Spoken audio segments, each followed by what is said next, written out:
Negara ini dikatakan sebagai negara impian, karena kebebasannya serta gaji tertinggi di dunia. Namun siapa sangka banyak fakta mencengangkan di negara ini. Kalian bebas emprot-emprotan dengan wanita manapun yang kalian suka tanpa terkecuali. Termasuk istri orang pun boleh loh guys. Waduh, kok bisa ya, gimana ceritanya nih? Sebelum lanjut ke videonya, silahkan subscribe dulu supaya kami semangat menyajikan video menarik lainnya untuk kalian semua.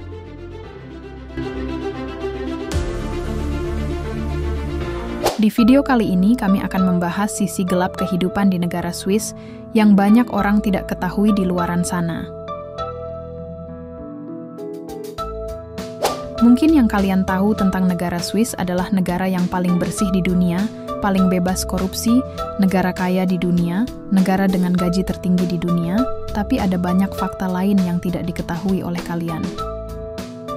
Siapkan secangkir kopi, duduk santai di kursi, lalu heningkan suasana, dengarkan dengan perlahan supaya semua yang kami sajikan tersampaikan.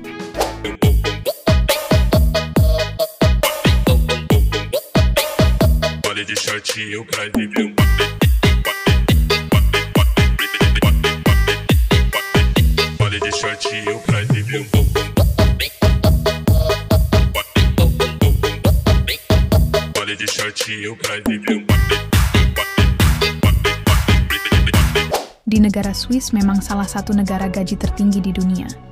Tapi perlu kalian ketahui bahwa biaya kehidupan di negara Swiss juga sangat mahal. Tak heran jika gajian dengan jumlah 100 juta rupiah sebulan. Tapi setelah gajian kalian hanya menerima uang sekitar 20 juta atau 30 juta rupiah saja loh. Karena pengeluaran pasti dan wajib kalian sudah menunggu seperti biaya sewa rumah, berkisar 35 juta sampai 60 juta rupiah per bulan. Biaya asuransi kesehatan wajib sekitar 7 juta rupiah per bulan. Belum lagi pengeluaran yang lainnya. Jadi ya boleh dibilang, pendapatan tinggi tapi pengeluarannya juga sangat tinggi. Tapi yang pasti, kalau mau dibandingkan dengan Konoha, sungguh jauh berbeda ya guys.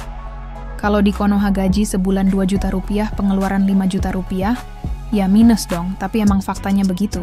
Kehidupan di Konoha gaji tak sesuai dengan biaya hidup. Prostitusi di negara Swiss itu legal, bahkan lokasi disediakan. Keamanan dijamin oleh negaranya loh guys.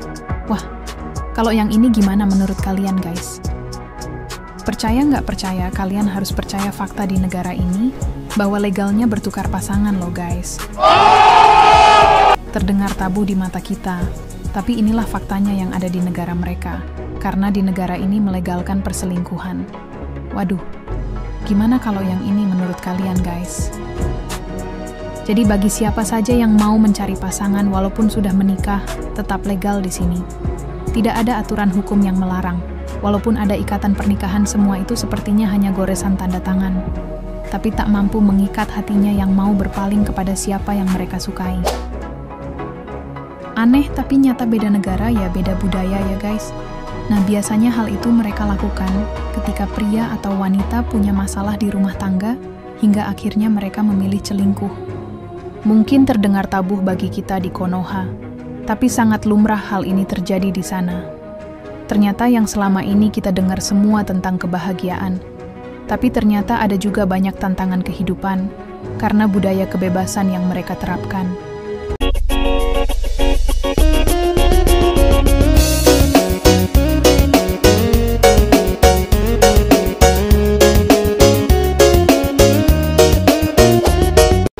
Wanita di negara Swiss rata-rata sudah melepas perawan di umur 13 tahun. Jadi bagi kalian yang mau mencari pasangan di negara Swiss, jangan berharap mendapatkan yang masih bersegel, karena sangat mustahil kalian dapatkan. Wanita di negara Swiss terkenal dengan kemandiriannya. Tapi justru itulah yang menjadi petaka bagi kaum pria sulit untuk menikah. Di negara Swiss banyak wanita yang asik hidup melajang daripada harus menikah, dengan alasan mereka tidak mau ada beban hidup ketika sudah menikah, harus bekerja, mengurus rumah tangga, dan mengurus anak. Hal ini merupakan tantangan hidup bagi pria untuk menemukan pasangannya di negara Swiss. Wanita yang lajang di negara Swiss dari umur 18 tahun sampai 80 tahun, ada sekitar 35%, belum pernah menikah sama sekali. Tapi presentasi pria yang belum pernah menikah dari umur 18 tahun sampai 80 tahun ada sekitar 45%. Jadi kesimpulannya di negara Swiss, walaupun kita mendengar banyak tentang kebahagiaan hidup di sana, tapi fakta ini tentu sangat mengejutkan bagi kita semua. Tentunya hal ini sangat aneh di Indonesia. Jika sudah sampai dewasa belum menikah, bisa dibully satu kampung, bahkan satu Indonesia. Tapi hal ini tidak berlaku di negara mereka. Meski terkenal dengan kebebasannya hidup di negara Swiss, namun di negara Swiss juga terkenal dengan tertutup dengan warga asing. Yang ada di sana, ya boleh dibilang kurang ramah.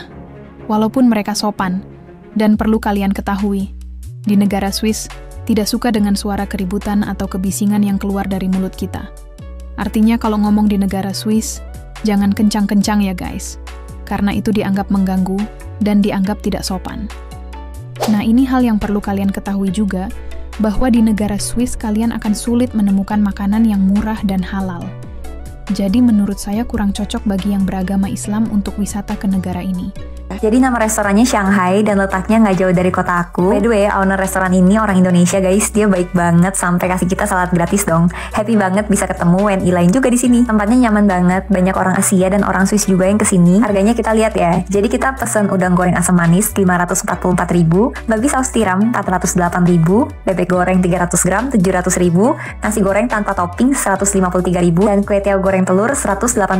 Overall rasa makanannya enak banget sih. Lumayan mengobati rasa kangen kita kuliner di Indonesia. Emang agak pricey guys kalau dikurs, tapi sebenarnya harga ini untuk orang Swiss tuh termasuk nggak mahal. Jadi total makanan kita 127,7 Swiss franc atau 2,2 juta untuk makan berempat. Hal-hal yang ilegal di Indonesia tapi legal di Swiss. Yang pertama itu adalah public nudity atau bugil di tempat umum guys. Contoh konkretnya kalau di Indonesia khususnya di tempat gym banyak orang yang pakai cover up untuk ganti baju.